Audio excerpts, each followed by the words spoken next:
हिंदू विशेष रूप से अग्रवाल, माहेश्वरी, मारवाड़ी और जैन समाज बहुत सावधान हो जाएं, उनके साथ एक बहुत बड़ी साजिश चल रही है। गाजियाबाद में एक घटना घटी है जिसमें एक ही घटना में लव जिहाद भी है, ड्रग जिहाद भी है, लैंड जिहाद भी है, धर्मांतरण जिहाद भी है और जनसंख्या जिहाद भी है। दिल्ली के चौहान बांगड़, जहां पहले 100% चौहान रहते थे, अब सारे चौहान कन्वर्ट हो चुके हैं, वहां का फराज गाजियाबाद के एक गर्ग परिवार की बेटी से दोस्ती करता है। और दोस्ती इसलिए करता है कि गर्ग साहब बड़े बिजनेसमैन थे, लगभग 100 करोड़ की इनकी प्रॉपर्टी थी और उनको बेटा नहीं था। उनकी 4 बेटियां थी, तो उन्होंने 25-25 करोड़ की प्रॉपर्टी चारों बेटियों के नाम कर दिया। चौहान बांगड़ के फराज को यह बात पता चल गई थी कि यह लड़की बहुत पैसे वाली है, इसके नाम 20 से 25 करोड़ की प्रॉपर्टी है, इसलिए उसने प्यार किया, लव किया। लव जिहाद में फंसाने के बाद उसको वो बियर बार पे ले जाने लगा, हुक्का बार पे ले जाने लगा, रेव पार्टीज में लेके जाने लगा और उसको ड्रग एडिक्ट बना दिया। जब वो ड्रग एडिक्ट बन गई, तब उसने, जब ड्रग जिहाद के बाद उसने लैंड जिहाद शुरू किया। उसने बेटी से जो प्रॉपर्टी थी उसकी मांग करना शुरू किया। बीच बीच में कहता था उसकी हालत, पैसे की स्थिति ठीक नहीं है, उसके ऊपर कर्ज है, तो बीच बीच में लाख 2 लाख रुपए उससे लेता भी रहता था। पहले लव जिहाद किया, फिर ड्रग जिहाद किया, फिर लैंड जिहाद शुरू किया, पैसा लेना शुरू किया। उसके बाद उसका धर्मांतरण करा दिया। जब बेटी ने शादी की शर्त रखी, गर्ग साहब की बेटी ने, तब उसने कहा कि पहले तुम धर्मांतरण करो। उसको धर्मांतरण की ट्रेनिंग दिलाई, कुरान हदीस दिलवाई, नमाज पढ़ना सिखाया और शादी का, चूंकि उसके पास उसके पहले वो संबंध बना चुका था, वीडियो बना चुका था, फिल्में वो शूट कर चुका था, फिर वो ब्लैकमेल करने लगा कि शादी तब करेंगे जब तुम धर्मांतरण कर लोगी। उसने धर्मांतरण कर लिया। गर्ग साहब की बेटी, गर्ग साहब के घर में, जिनके घर में कभी लहसुन प्याज नहीं खाया जाता था, वहां उसने नमाज पढ़ना शुरू कर दिया। गर्ग साहब ने एक दिन देख लिया, उनको स्ट्रोक आ गया हॉस्पिटल में। पहले से वो कैंसर से पीड़ित थे, उनको ब्रेन स्ट्रोक आ गया, वो फिर से आईसीयू में चले गए। जब आईसीयू में चले गए, फिर ये फराज आता है और उनको कहता है कि आप बहुत चंद दिनों के मेहमान हैं, एक काम करिए, शादी कर दीजिए। शादी की डेट फिक्स हो जाती है 5 दिसंबर, लेकिन वो शादी करने के लिए तैयार नहीं होता। वो कहता है पहले प्रॉपर्टी हमारे नाम करो, फिर शादी करेंगे। फिर बेटी को शक हुआ, उसने बोला नहीं, पहले शादी करो फिर प्रॉपर्टी नाम करेंगे। और फिर उसने बोला जब प्रॉपर्टी हमारे नाम है, जब हम शादी कर रहे हैं तो हमारे नाम हो तुम्हारे नाम हो, क्या फर्क पड़ता है। लेकिन नहीं, बोला पहले प्रॉपर्टी नाम करो। और अंत में उसने बेटी को आत्महत्या करने के लिए मजबूर कर दिया और गर्ग साहब की बेटी ने आत्महत्या कर लिया। यह हुआ जनसंख्या जिहाद। अपनी जनसंख्या बढ़ाओ और हिंदुओं की जनसंख्या घटाओ, तभी तो रेशियो चेंज होगा। आप जरा सोचिए, इतनी बड़ी घटना हो गई, लेकिन विधायिका में तू मैं तो हो रहा है, आरोप प्रत्यारोप हो रहा है, नूरा कुश्ती हो रही है, बतौलेबाजी हो रही है, लेकिन लव जिहाद, ड्रग जिहाद, धर्मांतरण जिहाद, घुसपैठ जिहाद, जनसंख्या जिहाद पे चर्चा नहीं हो रही है। कार्यपालिका भी, जो घटिया कानून हैं भी, उनको भी ठीक से उपयोग नहीं कर रही है। मैं कई बार कह रहा हूं कि धर्मांतरण, ड्रग, लव जिहाद, इनके खिलाफ एनएसए लगाइए, यूएपीए लगाइए, वेजिंग वॉर की धारा लगाइए, देशद्रोह लगाइए, गैंगस्टर एक्ट लगाइए, लेकिन नहीं लगाया जा रहा है। मैं कितनी बार कह रहा हूं, न्यायपालिका, ये जो कुछ चल रहा है इसके लिए न्यायपालिका भी जिम्मेदार है। विधायिका इसलिए जिम्मेदार है कि इन मुद्दों के मूल कारण पे ध्यान नहीं दे रही, ना मूल कारण पे चर्चा कर रही है, ना कानून बदल रही है। कार्यपालिका इसलिए जिम्मेदार है कि कार्यपालिका जो हमारे पास कानून है उसको भी ठीक से नहीं लगा रही है।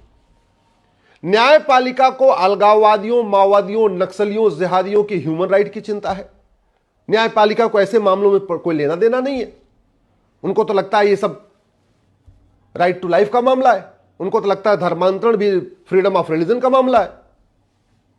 और इसके लिए खबर पालिका भी जिम्मेदार है, जो सुबह से लेकर शाम तक ब्रेकिंग न्यूज तो ढूंढ रही है, सुबह से लेकर शाम तक टीआरपी के लिए लगी हुई है, लेकिन यह नहीं देख रही है कि भारत के 9 राज्यों में हिंदू क्यों खत्म हो गए, भारत के 800 जिलों में से 200 जिलों में हिंदू क्यों खत्म हो गए, भारत के 6000 तहसीलों में से 1500 तहसीलों में हिंदू क्यों खत्म हो गए, भारत के बॉर्डर पे जो 300 तहसीलें हैं वहां की डेमोग्राफी क्यों बदल गई। इसकी चिंता न विधायिका क्यों है, न विधायिका को है, न कार्यपालिका को है, न न्यायपालिका को है, न खबर पालिका को है। भारत की डेमोग्राफी लव जिहाद, लैंड जिहाद, धर्मांतरण जिहाद, घुसपैठ जिहाद, जनसंख्या जिहाद के कारण बदल रही है, लेकिन नेता, अभिनेता, लेखक, बुद्धिजीवी, पत्रकार, कलमकार इस तरीके से दल गुलाम हो चुके हैं कि इस पे खुल के बोल नहीं रहे। यूट्यूबर भी केवल और केवल अपनी आइडियोलॉजी के हिसाब से, अपनी पॉलिटिकल पार्टी की आइडियोलॉजी के हिसाब से चल रहे हैं, लेकिन सच्चाई को नहीं दिखा रहे। जानते हैं, फराज तो एमबीए था, इसका भाई कासिफ वकील है दिल्ली हाई कोर्ट का, उसने भी पूरी मदद किया इस पूरे जिहाद में। उसकी मां ने भी पूरी मदद किया इस पूरे जिहाद में। उसकी बहन ने भी पूरी मदद किया इस पूरे जिहाद में। दो उसके और दोस्तों ने पूरी मदद किया इस पूरे जिहाद में। कितना बड़ा खतरा है, हमारे सामने अस्तित्व का खतरा है। इसके बावजूद न इसकी मूल कारण पे बात हो रही है, न अस्थायी समाधान पे हो रही है।